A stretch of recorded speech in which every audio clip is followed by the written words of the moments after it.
character studies, kind of working through, in a sense, this is about the last person, I suppose, or persons we'll look at in the Old Testament. We could definitely jump in and continue on with some people in the New Testament, but it just kind of feels like it's a wrapping up point, I suppose. And so from that standpoint, this will, like I said, probably be one of the last ones I do for a little while, and maybe pick it up again in the future. But it's been interesting, and Phil and I were talking about this a little bit ago, is just the going through this. I had my maybe not preconceived notions, but just things that I'd learned in the past and understood or thought I understood about the Old Testament and the Bible characters and the stories that I'd learned from childhood and on up, and just how I thought it fit together. And then when you go back and you do some deeper study, it's like, that doesn't fit like I thought it fit. And there's a lot more detail there that I just either overlooked or wasn't taught, or it didn't seem to maybe fit the narrative or matter. But a lot of times now when I study and I have this new lens or this new filter that I'm considering things through the body of Christ and through the dispensation of grace and through rightly dividing and looking at the prophetic program and through the mystery program, and you just start to see it maybe differently. Maybe it just opens up things that it's like, well, that now ties in with something else in the future that maybe was just spiritualized or just talked about in a different way before. And so nothing that's profound today necessarily, but just interesting details. And so today we're looking at really the book of Esther and the characters Esther and Mordecai, and what did that mean for the nation of Israel? What did that mean for the Jewish people? Because at the time, actually, there was no nation Israel. There was no tribes that were gathered together and were ruling and reigning. If you remember, the last few times we've been kind of working through the captivity of Israel and what has happened to the northern tribes and the southern tribes, and that split that happened, and the kings that we went through. And then when they were carried off into captivity, we saw Daniel being one of the prominent ones from a prophet standpoint. And then last time I looked at Ezra and Nehemiah and what was happening kind of with that change and that shift. And if you remember also with Daniel, there was some prophecies that he had that kind of set us up for a lot of things that maybe we even talk about. And when we look at the chart, we still see that we have Daniel's 70th week, a prophecy that came to him that is still yet future, still yet to be determined. And so with that, then it started a timeline, right? We use the timeline a lot of times to see events that happen based on specific characters, and yet all the while, it's time moving, and there's years, and there's elements to that. And outside of what we see here, there's a world happening, right? There's other nations and a secular world, maybe we'll say it that way, because the Bible pinpoints in on one group being the nation of Israel, and that storyline is carried through. And again, if you think all the way back to Abram, when he was selected and pulled out, that was one man that God chose and pulled him out of his family to create the whole narrative that we find in the rest of the Bible.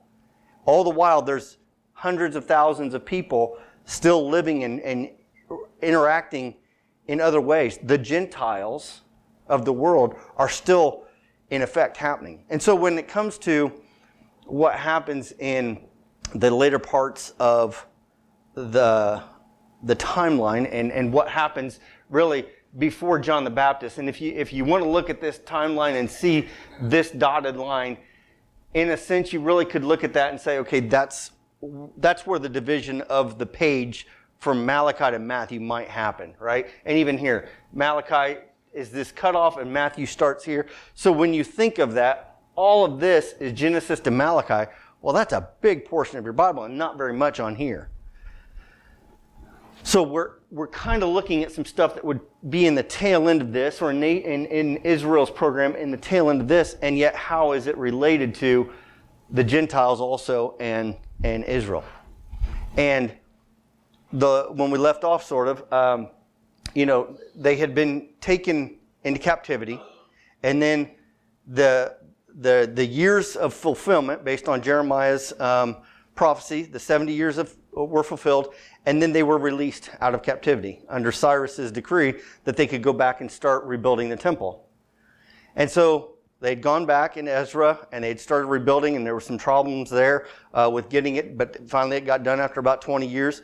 And then there was some break there, and the group that was there in Jerusalem that was trying to build it's very weak. It doesn't have much.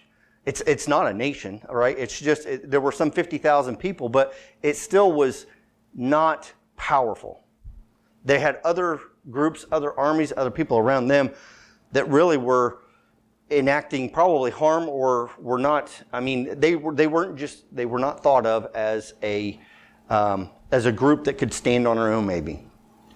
And so the Nehemiah, as we talked about, also wanted to go back and help rebuild. And when he got there, it was about rebuilding the walls. And the fascinating thing about that was that they rebuilt this massive wall around the city of Jerusalem in just 52 days, right? And so we looked at all of that.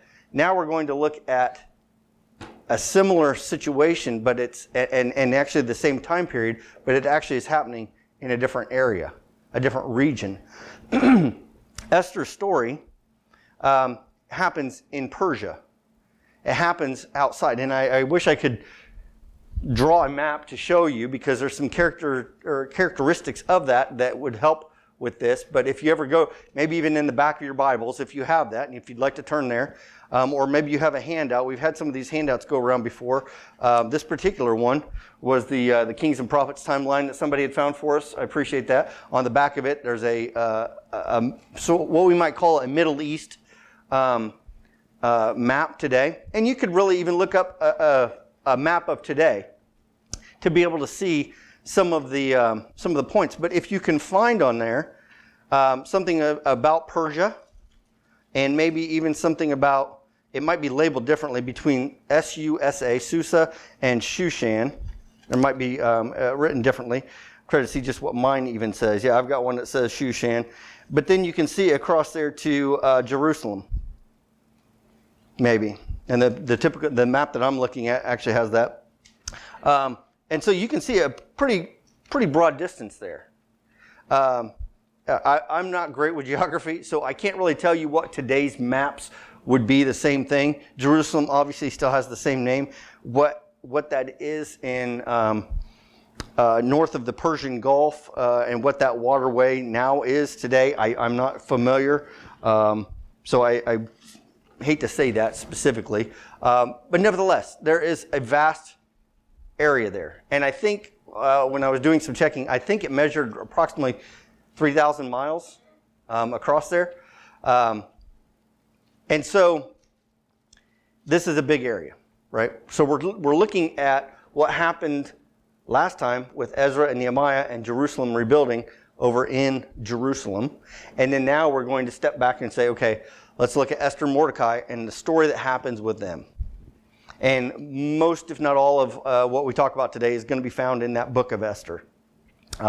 There's not much more that we find out about her specifically. She's probably the primary character of this story, but it really ties in well with her cousin Mordecai.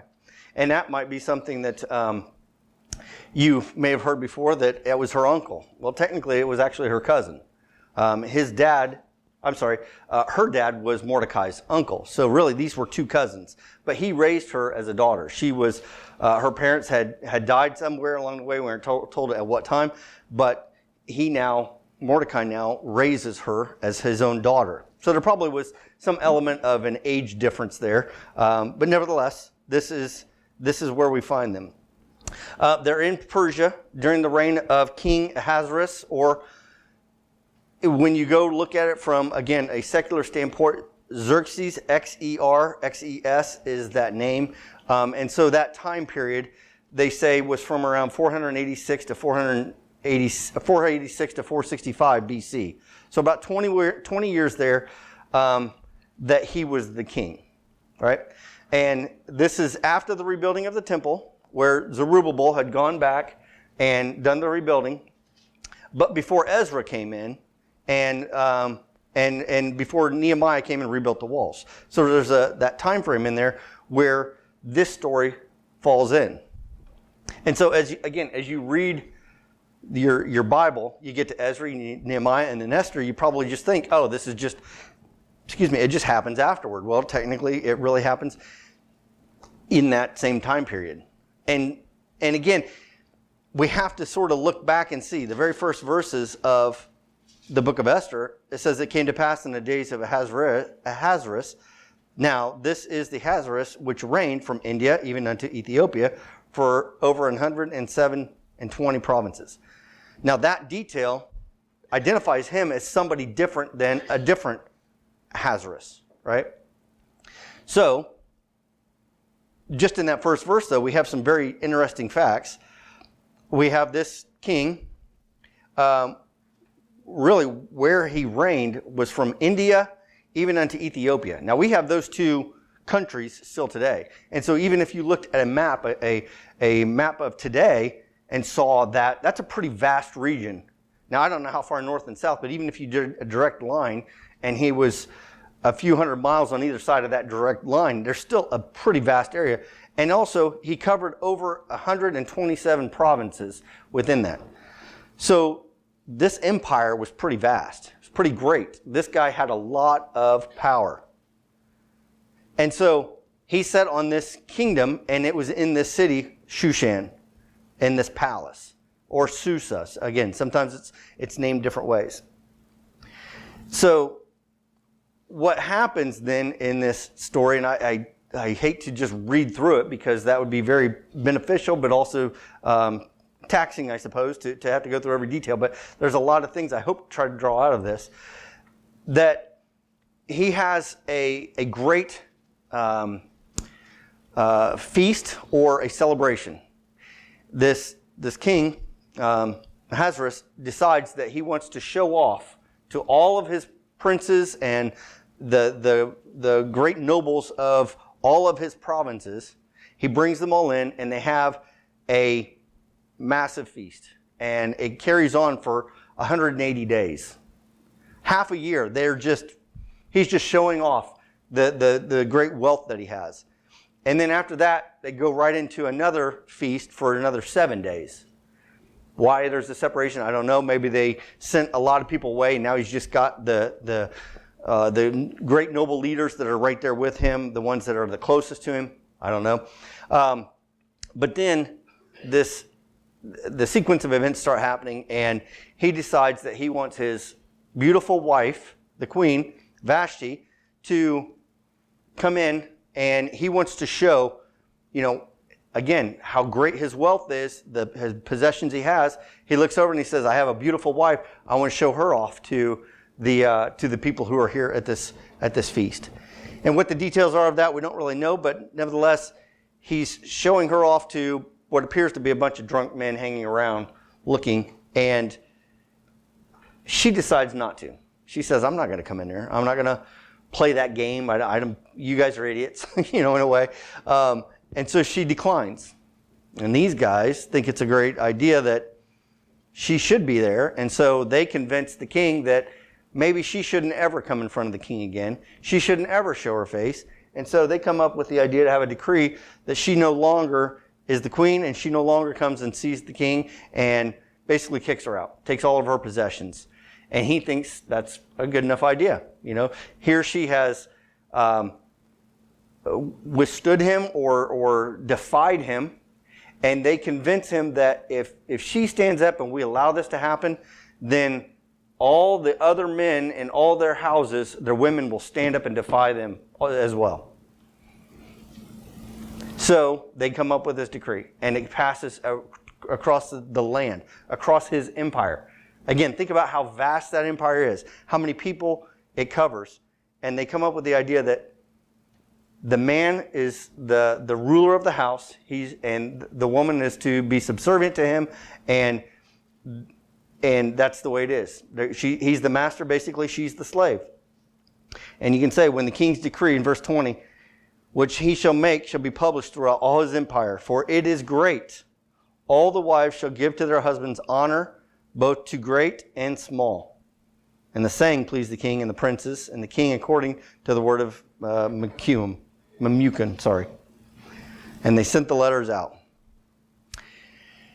So this happens, right? This decree goes out, and now he's standing there, and he, being Ahasuerus, he has no wife, he has no queen. He's just there as a king. So they come up with the idea that maybe you need to replace her. And what better way than to have a big ball, if you will, or some ceremonial thing that you bring all the beautiful virgins in front of you, and you can have your choice of any of them. And so they go through the process of this. And this is like a year-long process to get them all ready to be able to bring them in before the king. It's all pomp and circumstance. And we see now Esther and Mordecai show up in chapter 2. And in verse 5 it says, now in Shushan the palace was a certain Jew whose name was Mordecai, the son of Jair, the son of Shemiah, the son of Kish, a Benjamite. So we see his lineage here. Who's carried away from Jerusalem with the captivity which had been carried away with Jeconiah, king of Judah, whom Nebuchadnezzar, king of Babylon, had carried away. So here it ties it all back to that theme, or that line where we can see, okay, this is the progression of how it happened. This is now where we find ourselves. And he brought up Hadassah, that is Esther. So here's her real name, Hadassah, but obviously we all know her as Esther. It's his uncle's daughter. And so when it came to pass when the king's commandment and his decree was heard, many of the maidens were gathered together to be brought in before him. And again, it goes through the process of what all they're supposed to do, this purification process that they go through. And again, it's like a year long. And they would go in, every maiden at their turn, and he would decide if she was worthy or not. Now when the turn of Esther, this is verse 15, the daughter of Abiel, the uncle of Mordecai, who had taken her for his daughter, was come in unto the king, she required nothing but what Haggai, and it's a different Haggai than the prophet, it's spelled differently too, the king's chamberlain, the keeper of the women, appointed. Esther obtained favor in the sight of all them that looked upon her. So I think the gist of that was a lot of them would prep themselves in different ways and use other things to create more beauty, and she had this natural beauty about her. And also just the way she carried herself. So she was very beautiful to all that looked upon her. And so she was taken into the house in the 10th month. And the king loved Esther above all women, and she obtained grace and favor in his sight more than all the virgins. He set the royal crown upon her head, made her queen instead of Vashti. So now we start this process. This I guess this is really where the story starts to come together. We have a Jew and his cousin, both Jews, and they're in captivity, and yet at this point, they hold pretty prominent roles in this Persian empire. You now have a Jewish queen with a Persian king, and you have a Jewish, he's just well known, but he also is working for the king in a way. It said in verse 11 that Mordecai walked every day before the court of the women's house to know how Esther did and what should become of her. This was because he also was over the king's gate. He kind of had a role, a responsibility. And so it wasn't just, hey, there's just a captive just walking around. You know, I don't know what we think of captivity today versus what it was happening for them back then. But when we look back at Daniel's story, he was very prominent in different kings with Darius and Nebuchadnezzar. And then also we looked at Nehemiah, and he was a cupbearer for, Artaxerxes, I'm sorry. And so with this, they found use for them, right? They were captives, but they were also working for them. And in a lot of ways, many times when we've seen these stories, they found favor in their bosses' ideals, right? So we move on, and in verse 18, the king made another great feast, all his princes and servants, and even Esther's feast. And so he wanted to show off, hey, this is my new queen. All right? But it says in verse 20, Esther had not yet showed her kindred nor her people, as Mordecai had charged her, for Esther did the commandment of Mordecai, like even as she was brought up with him. So they're keeping that under wraps. They're not saying, hey, you have a Jew wife now. You know, I'm from the tribe of Judah or wherever, or Benjamin. But it says here, in those days while Mordecai sat in the king's gate, two of the king's chamberlains, Bigthan and Teresh, of those which kept the door, were wroth and sought to lay hand on the king Ahasuerus. And the thing was known to Mordecai, who told it unto Esther the queen, and Esther certified the king thereof in Mordecai's name. And when the inquisition was made of the matter, it was found out. Therefore, they were both hanged on a tree, and it was written in the book of the Chronicles before the king. So that's some interesting facts there that we'd probably just read over. But here, Mordecai finds this out. He's got an ear now with the queen, direct line basically to the king. And so lets him know, stops or thwarts this plot to kill him, to injure him, to whatever they were going to do, likely to kill him. And they get it flipped, right? Now these guys are hanged for what they were going to do. So then it changes now, and Haman shows up on the scene. Haman is one of King Ahasuerus' prime people, and he promotes him all the way up to where he is given the second seat, if you will. And he's even given the ring.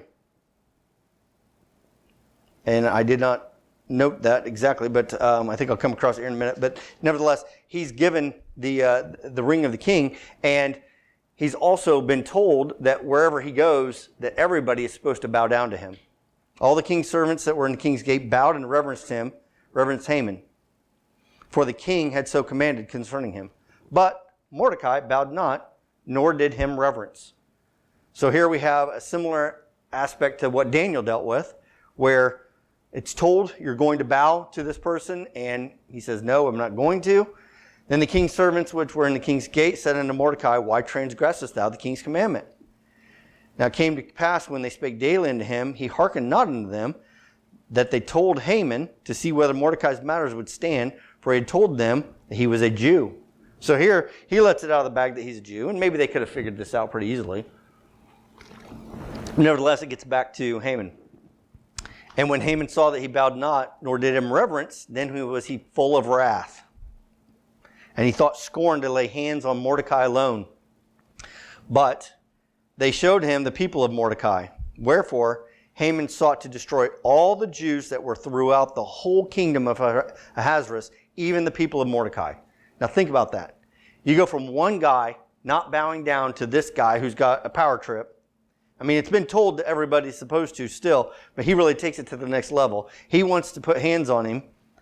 And then they tell him, hey, he's a Jew, and there's other Jews around here. He decides, I want to kill him. I want to kill all those around him, and I want to kill all of his people throughout the empire. 127 provinces, possibly some 3,000 miles of coverage. And guess what? It goes all the way over to Jerusalem.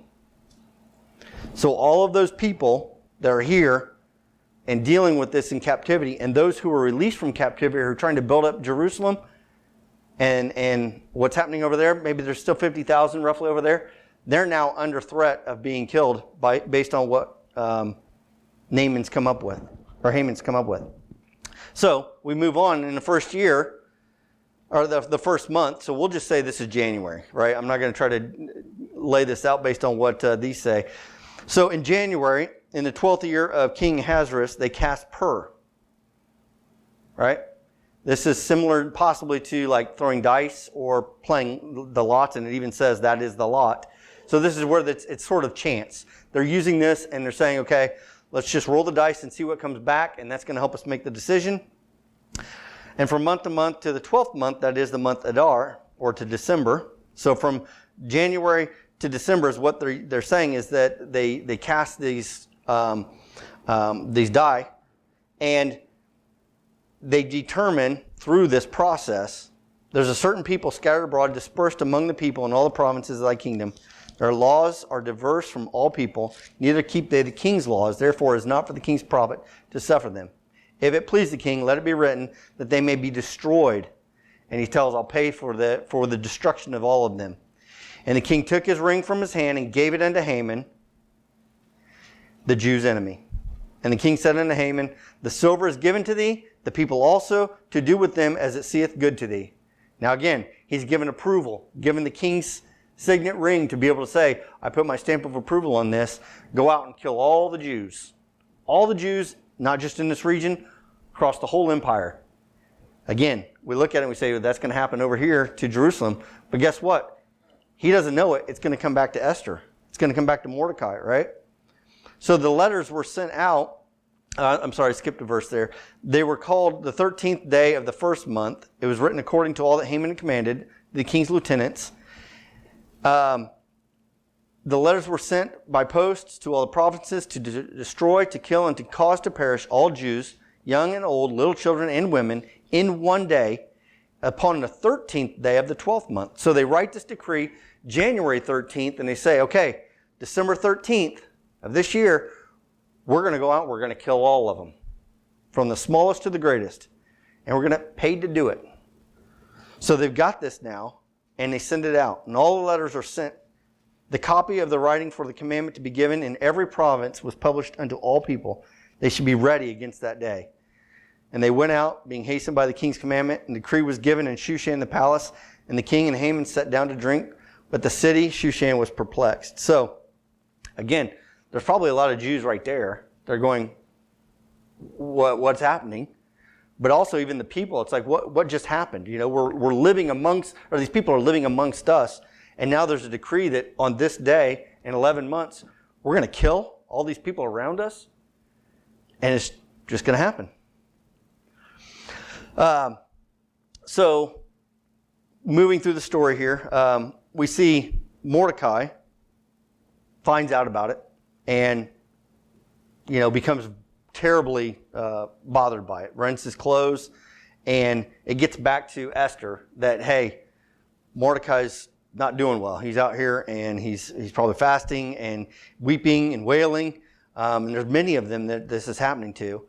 And they came and told her, and she was grieved. And so she sends clothes out to Mordecai, but he won't take them. And so there's some conversation back and forth between Mordecai and Esther through the chamberlains and the people who are they're representatives, if you will. And we find out that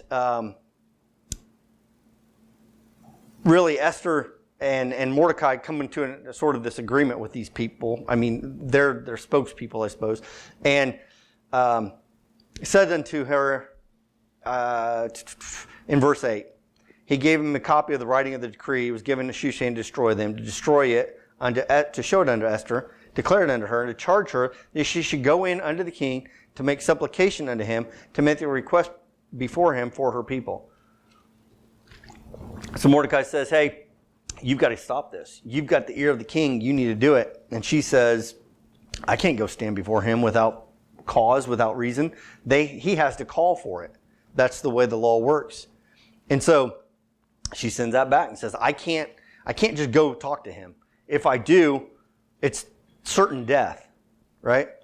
And in verse 11 there, it says, whosoever, whether man or woman, shall come into the king in the inner court, who is not called, there is one law of his to put him to death, except such to whom the king shall hold out the golden scepter, that he may live. But I have not been called to come into the king these 30 days. And then Mordecai said to her through these people, think not with thyself that thou shalt escape in the king's house more than all the Jews. For if thou altogether holdest thy peace at this time, then shall their enlargement and deliverance arise to the Jews from another place. But thou and thy father's house shall be destroyed. And who knoweth whether thou art come to the kingdom for such a time as this? Now, you probably heard that statement, that phrase. That gets abused a lot today. People talk about that, right? Anywhere many places you'll find people say, for such a time as this, we're in this time period. We're here in this moment for such a time as this. I don't want to say that's the wrong thing, but it's definitely something. It's one of those, now I can't even think, a bookmark verse or a bumper sticker verse. It's just one of those catchy ones that people will use, right, to spiritualize this. And so he says to her, you're in this place, and there's a reason for this. Now, I didn't note this, but what's interesting about this whole story and all of the details that we'll go through and look at, and we'll see how providentially things happen, God is never mentioned in the book of Esther. There's 2 books in the Bible that God's name is never mentioned. It's Esther and Song of Solomon. And yet, when you see this, you see how things play out and stuff is happening. It's pretty obvious that God is working through certain details for them. But nevertheless, these are God's people in a captive situation in another land. And so we move on, and she's saying, I can't go stand before him. And again, Mordecai says, you've been put here for a specific reason. In a sense, he's saying, God saw to it that you were the one that would become the queen to stop this. And she says back to them, go gather together all the Jews that are present in Shushan, and fast ye for me, and neither eat nor drink 3 days, night or day. I also and my maidens will fast likewise. And they do this for 3 days. And she says, I will go in unto the king, which is not according to the law, and if I perish, I perish. So she says, I got one shot at this. If this doesn't go well, I hope you guys, something else happens. Like Mordecai had said, something else God will step in another way. There will be another opportunity, but we've got to go after it this way. So Esther goes in. She dresses the way she's supposed to be able to go to see him. She stands in the court. She doesn't even go up to him. She presents herself in a way that she stands in the court across from him, and he sees her. This is the way it's supposed to happen. He sees her, and he bids her to come in. And so she does, and she touches the top of the scepter, just again, as this weird law is supposed to happen, right? And he agrees to allow her to speak to him. And he says in verse 3, what wilt thou, Queen Esther? And what is thy request? It shall be given thee to the half of the kingdom. He's pretty free with what he's allowing her, just asking her, what do you want? And oh, by the way, I'll give you even until half of the kingdom. You've got that much at your disposal in a way. I mean, he sees that, hey, we're 50-50, right? You get half the kingdom, I get half the kingdom. And so whatever you ask, you have up until that much. Anyway, so she says she just wants to have a banquet, and she wants Haman and the king there. And so, great. So they cause Haman to come and to see the king, and they have this banquet that she's prepared. And so then he's like, okay, what's your request? She says, I'll make it known at this banquet. Well, they go through this first one, and Haman's loving it. He's like, I'm here with the king and with the queen. It's just us. And she says in verse 8, if I found favor in thy sight, it may please the king to grant my petition to perform my request. Let the king and Haman come to the banquet that I shall prepare for them tomorrow. I'll do it again tomorrow. So Haman leaves. He's been at this meal, this feast, and he leaves probably drunk. And he goes and he passes by and he sees Mordecai, the king's gate. He stood not up nor moved for him. He was full of indignation against Mordecai. Haman refrained himself. When he came home, he sent and called for his friends and Zeresh his wife. Haman told them of the glory of the riches and the multitude of his children and all the things wherein the king had promoted him. And now he'd advanced above the princes and servants of the king. So he's saying to his friends and his family, look, what's happening. I'm moving up the ranks. I'm getting all this stuff. The king has promoted me and given me all these things, and we're doing pretty well. And it says, yea, even Esther the king did let no man come in with the king into the banquet that she had prepared but myself. Tomorrow I'm invited unto her also with the king. So it's like he's looking at this going, this is it. If there's ever a move made, I'm the next one. And then he says, yet all this availeth me nothing. So I've got all of these things, and yet there's this one thing that's driving me crazy. So as long as I see Mordecai the Jew sitting at the king's gate, this one guy is driving him crazy. He's got access to anything he wants, basically, and it's driving him nuts that this one guy won't bow to him or do anything. So his wife and his friends say, hey, let's build some gallows there, and they say 50 cubits high, 75 feet, right? 75 feet in the air, they're going to build these.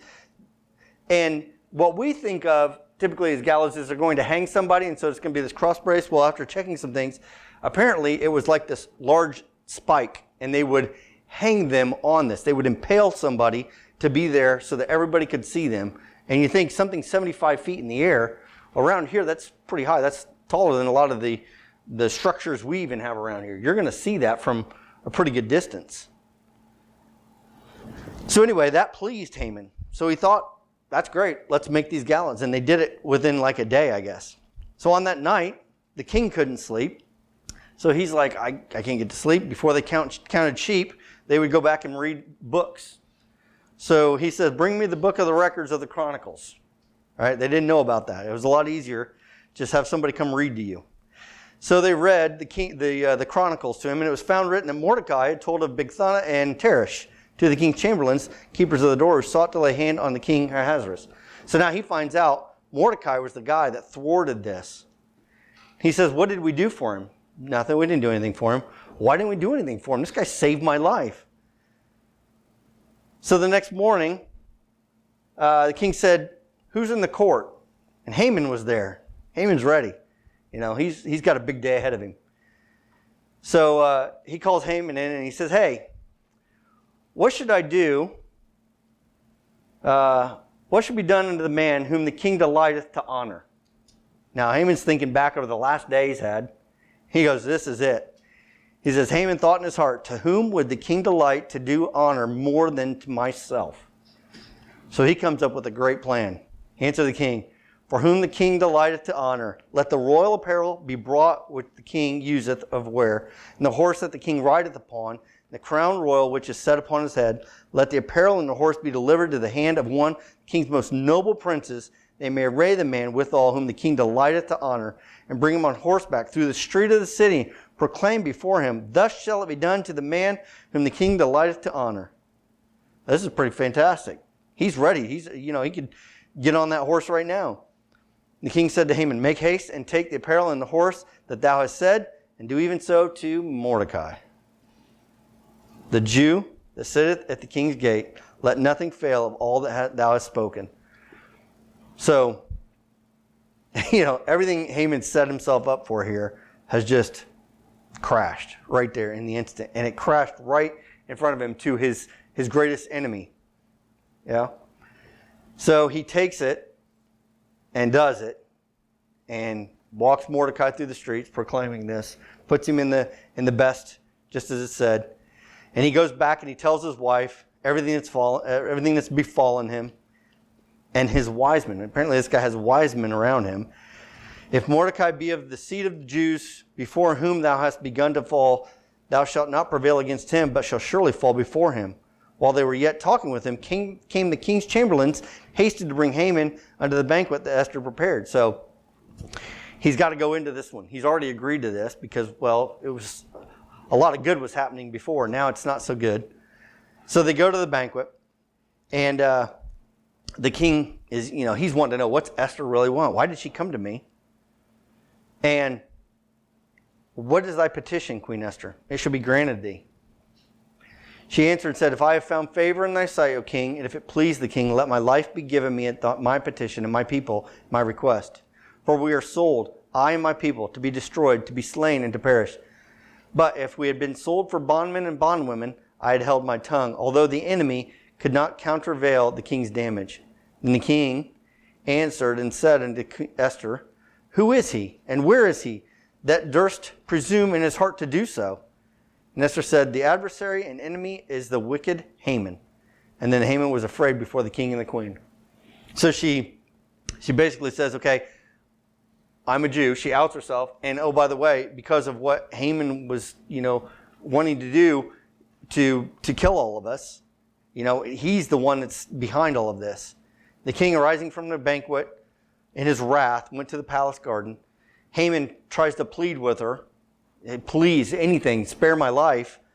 The king comes back, finds that he's on the bed pleading, and he thinks, wait a minute, is he trying to make a pass at my wife as well? And they said, the king returned, and will he force the queen up also before me in the house? And as the word went out of the king's mouth, they covered Haman's face. And somebody said, one of the chamberlains said, hey, there's these gallows that he had built. What if we use those? And so the king said, hang him thereon. So they hanged Haman on the gallows he had prepared for Mordecai. This was the king's wrath pacified. So it's interesting. We look at this and we say, okay, he's setting himself up for, advancement, for growth, for, everything. And in a day's time, it all crashes around him, and he's dead and on display.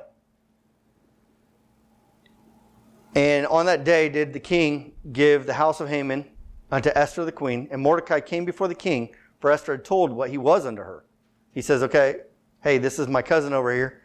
King took off his ring, which he had taken from Haman, and gave it unto Mordecai. So in this very quick amount of time, again, just in a day's time, but really in a matter of hours now, we go from a great feast as far as the king and Haman are concerned. It's happening. It's wonderful.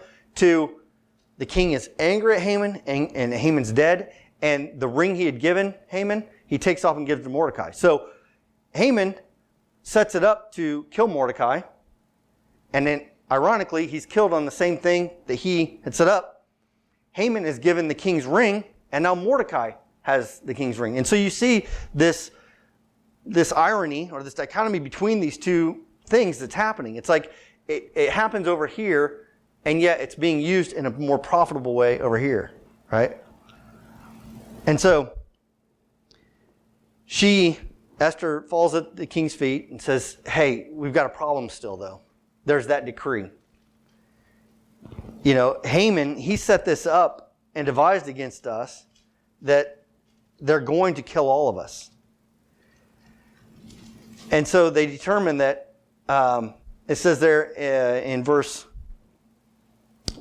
she says, let it be written to reverse the letters devised by Haman, which he wrote to destroy the Jews, which are in all king's provinces. This is verse 5 of chapter 8. She said, for how can I endure to see the evil that shall come into my people? How can I endure to the destruction of my kindred? And he said unto Esther, Mordecai, I've given Esther the house of Haman, and they've hanged him because he laid his hand upon the Jews. It says, write ye also for the Jews, as it liketh you, in the king's name, and seal it with the king's ring. For the writing which is written in the king's name and sealed with the king's ring may no man reverse. So they cannot go back against what's already been decreed. So they have to write a new one. They can't just annul that because the king has already sealed it in a way. They called at that time in the third month, that is the month Sivan, so we started in January 13th with the first decree. Now we're at March 23rd. It's written to all that Mordecai commanded the Jews and to the lieutenants and deputies and rulers of provinces from India and to Ethiopia, 127 provinces, every province according to the writing thereof, every people after their language, Jews according to their writing. He wrote in the king's name, sealed it with the king's ring, wherein the king granted the Jews which were in every city to gather themselves together, to stand for their life, to destroy, to slay, to cause to perish, all the power of the people and province that would assault them, both little ones and women, to take spoil. And upon one day in all the provinces of the king, namely, upon the 13th day of the 12th month, so December 13th, basically. And so this is all set up to play out.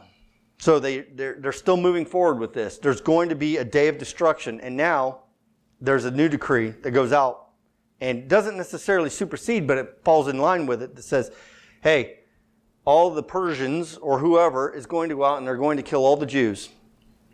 And now it says in the other one, all the Jews are going to stand up and they're going to fight. Well, it plays out. And if you move through in chapter 9, it happens. And December 13th comes along, and they fight. And the Jews prevail.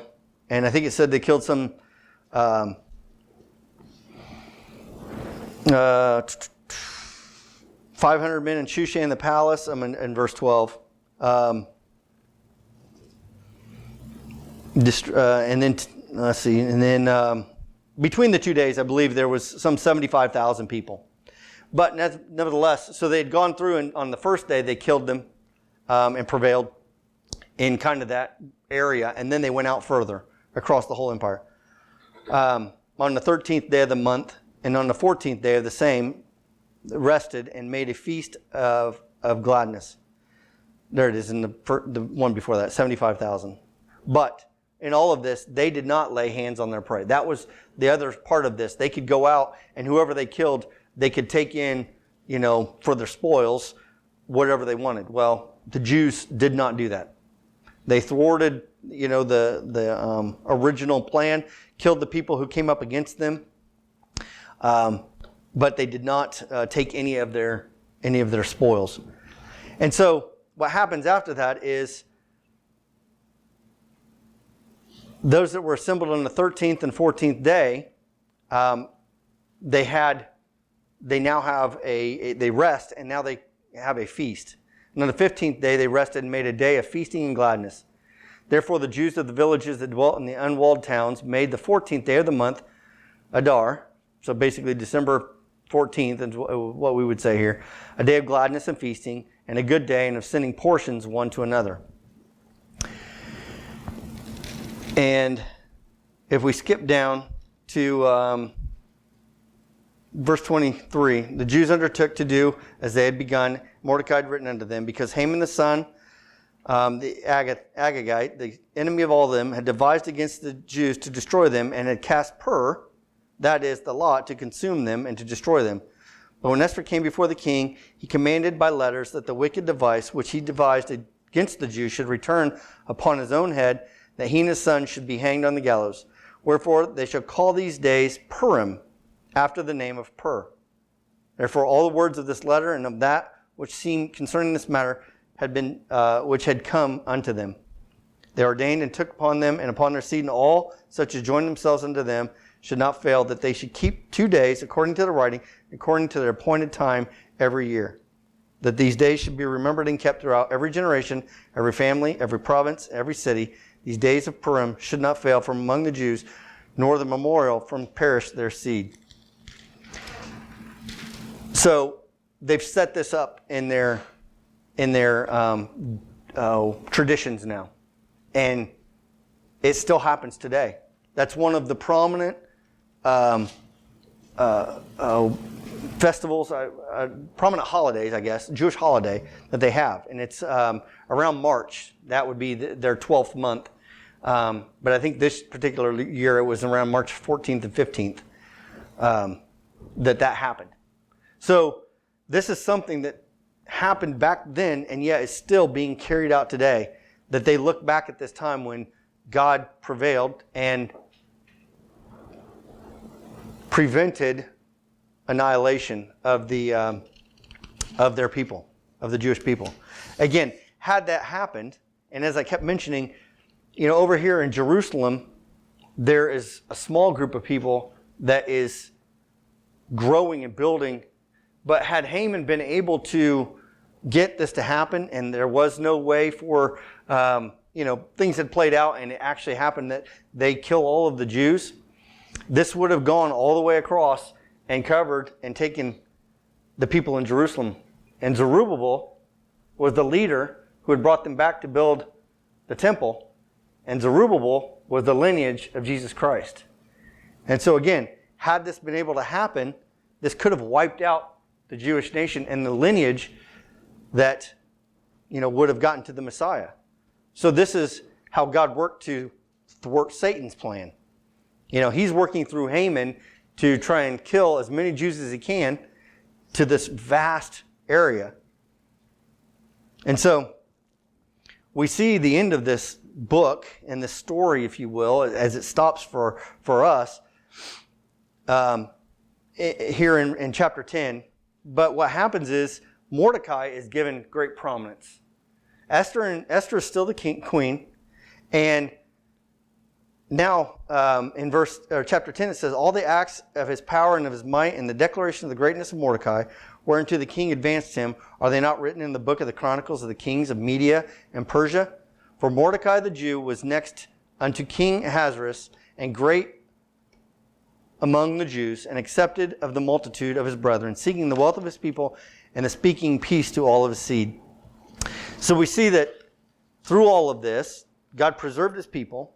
They're still over here in what we might call captivity, and separated from their homeland, if you will, but yet they're still prospering, right? Even under this duress, even Mordecai is still able to move up in the ranks, and here he's second to the king, even in